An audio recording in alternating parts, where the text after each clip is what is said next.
तो बच्चों कैसे हैं आप सब। मैं उम्मीद करता हूँ आप सब बहुत अच्छे होंगे, बहुत बढ़िया होंगे और आपका पठन पाठन जो है कंटिन्यू चल रहा होगा। तो आज हम लोग भारतीय संविधान के अंतर्गत बहुत ही इंपॉर्टेंट टॉपिक देखने वाले हैं, जिससे एग्जाम कोई भी एग्जामों से क्वेश्चन आना ही आना है। और वह टॉपिक है मौलिक अधिकार। ठीक है ना, आज हम लोग को देखना है मौलिक अधिकार यानी फंडामेंटल राइट्स। तो फंडामेंटल राइट जो है भाग 3 और अनुच्छेद 12 से 35 में दिया गया है। आज इसको हम लोग देखेंगे।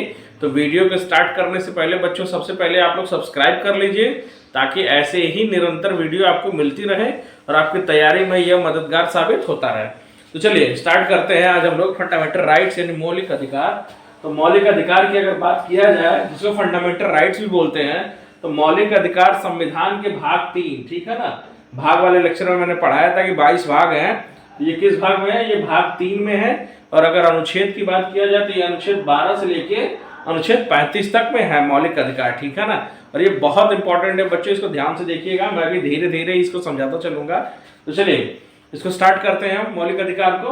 कि मनुष्य को समुचित व्यवस्था प्राप्त होने पर उसके दैविक गुणों, ठीक है ना, उसके दैविक गुणों का विकास संभव है। ठीक है ना। और संभव है और अधिकार मनुष्य को वैसा वातावरण उपलब्ध कराता है। ठीक है ना। यानी अधिकार क्या करता है? उसके अंदर ऐसा वातावरण उपलब्ध करा देता है कि वह अपने आप को दैवी जैसा प्रतीत होता है उसको। ठीक है ना। दैवी जैसा उसको ऐसा महसूस होता है कि हम भी अगर इंसान है तो हमारा इंसान के रूप में सारे अधिकार हैं, कहीं ना कहीं हम मनुष्य नहीं है। ठीक है। चलिए नेक्स्ट पॉइंट देखते हैं कि अधिकार मनुष्य के वो दावे हैं जो उनके व्यक्तित्व, ठीक है, जो भी मनुष्य की पर्सनालिटी है, जो भी व्यक्तित्व है, उसके विकास के लिए क्या है? परम आवश्यक है। ठीक है ना। जिन्हें समाज अथवा राज्य क्या करता है? मान्यता प्रदान करता है। जैसे समाज हो या राज्य हो, क्या करेगा? मान्यता प्रदान करेगा उनके समुचित विकास के लिए। जो कहीं ना कहीं जो है अधिकार बहुत ज्यादा इंपॉर्टेंट है। अगर ये अधिकार ना हो तो मनुष्य का समुचित विकास ना हो, मनुष्य कहीं ना कहीं स्टेप बाय स्टेप कहीं ना कहीं दबाया जाएगा।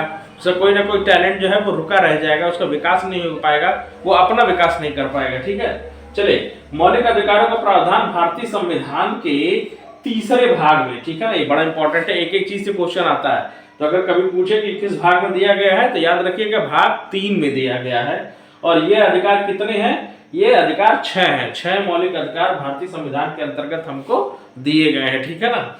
चलिए फर्स्ट देखते हैं, एक एक करके देख लेते हैं, बाकी डिटेल तो हम पढ़ेंगे ही पढ़ेंगे। आइए एक बार सरसरी निगाह से देख लेते हैं।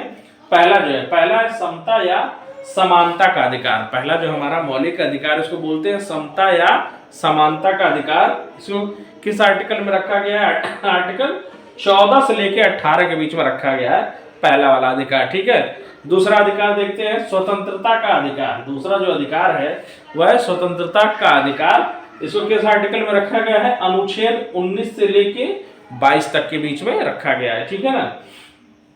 तीसरा है शोषण के विरुद्ध अधिकार। ठीक है। तीसरा जो हमारा मौलिक अधिकार है वो शोषण के विरुद्ध अधिकार, इसको अनुच्छेद 23 और 24 में रखा गया है। ठीक है बच्चों। चलिए चौथा देखते हैं, धार्मिक स्वतंत्रता का अधिकार। ठीक है। इसको अनुच्छेद 25 और 28 के बीच में रखा गया है। ठीक है। 25 से 28 तक में रखा गया है। चलिए पांचवा देखते हैं, संस्कृति और शिक्षा संबंधी अधिकार। जो पांचवा हमारा मौलिक अधिकार है, इसको किस अनुच्छेद के तहत रखा गया है? तो अनुच्छेद 29 से 30 के बीच में संस्कृति और शिक्षा संबंधी अधिकार को रखा गया है। अब छठा देख लेते हैं, जो कि अंतिम में बड़ा इंपॉर्टेंट है, यह संवैधानिक उपचारों का अधिकार। ठीक है ना। संवैधानिक उपचारों का अधिकार ये बहुत ज्यादा इंपॉर्टेंट है। इसको किस अनुच्छेद में रखा गया है? इसको अनुच्छेद 32 में रखा गया है। ठीक है ना। तो ये हमारे 6 मूल अधिकार हैं। नेक्स्ट लेक्चर में जो इनको डिटेल एक एक करके हम पढ़ेंगे और समझने की कोशिश करेंगे कि 6 के अंतर्गत क्या क्या दिया गया है। ठीक है। चलिए अब इसके बाद इंपॉर्टेंट पॉइंट्स और देखते हैं कि ये जो हमारा मौलिक अधिकार है, इसको किस देश के संविधान से लिया गया है। ये अक्सर क्वेश्चन पूछता है, ध्यान दीजिएगा। इसे यूएसए के संविधान से लिया गया है, यानी इसको अमेरिका के संविधान से, यानी हमारा मौलिक अधिकार जो है उसको अमेरिका के संविधान से लिया गया है। ठीक है। चलिए नेक्स्ट पॉइंट देखते हैं कि संविधान के भाग 3 को भारत का अधिकार पत्र, ठीक है ना, अधिकार पत्र को क्या कहते हैं अंग्रेजी में? Magna carta. ठीक है। यानी अधिकार को कहते हैं मैग्ना कार्टा कहा जाता है। और इसे मूल अधिकारों का क्या कहा जाता है? जन्मदाता भी कहा जाता है। ठीक है ना। यानी ध्यान से इस लाइन को समझिएगा कि संविधान की जो भाग 3 है, भाग 3 को भारत का अधिकार पत्र यानी मैग्ना कार्टा, और इसे मूल अधिकारों का क्या कहा जाता है? जन्मदाता भी कहा जाता है। ठीक है, ये इतना इंपॉर्टेंट है। चलिए नेक्स्ट पॉइंट देखते हैं कि मौलिक अधिकारों में संशोधन हो सकता है। ठीक है ना, पहले ये चीज क्लियर कर दूं कि मौलिक अधिकारों में संशोधन हो सकता है एवं राष्ट्रीय, और ये संशोधन एक बार हो भी चुका है। ठीक है ना, चलिए नेक्स्ट इसको देखते हैं, समझने की कोशिश करते हैं। एवं राष्ट्रीय आपात के दौरान, ठीक है ना, जो 3 इमरजेंसियां हैं, उस 3 इमरजेंसी में जो फर्स्ट इमरजेंसी है अनुच्छेद 352, ठीक है ना, अनुच्छेद 352 क्या कहता है, राष्ट्रीय आपात के दौरान, ठीक है, जीवन एवं व्यक्तिगत स्वतंत्रता के अधिकार, इसको ध्यान से समझने की कोशिश करिएगा। जो हमारा एक फंडामेंटल राइट्स है, जीवन एवं व्यक्तिगत स्वतंत्रता के अधिकार को छोड़कर, ठीक है, अन्य मौलिक अधिकार क्या हो जाएंगे, स्थगित हो जाएंगे, यानी अन्य जो मौलिक अधिकार हैं वो समाप्त हो जाएंगे, सिर्फ एक को छोड़कर, वो है जीवन एवं व्यक्तिगत स्वतंत्रता के अधिकार को छोड़कर। ठीक है, 352 के तहत। ठीक है बच्चों, चलिए नेक्स्ट देखते हैं। अब देखते हैं कि क्या हमें शुरुआत से ही 6 मूल अधिकार मिले थे या 7 थे या 8 थे या 9 थे। चलिए इसको देखते हैं कि मूल संविधान में, जब हमारा संविधान लागू हुआ था, मूल संविधान में 7 मौलिक अधिकार थे। ठीक है ना, स्टार्टिंग में जब संविधान लागू हुआ था तो उस समय हमारे पास कितने फंडामेंटल राइट्स थे, 7 फंडामेंटल राइट्स थे।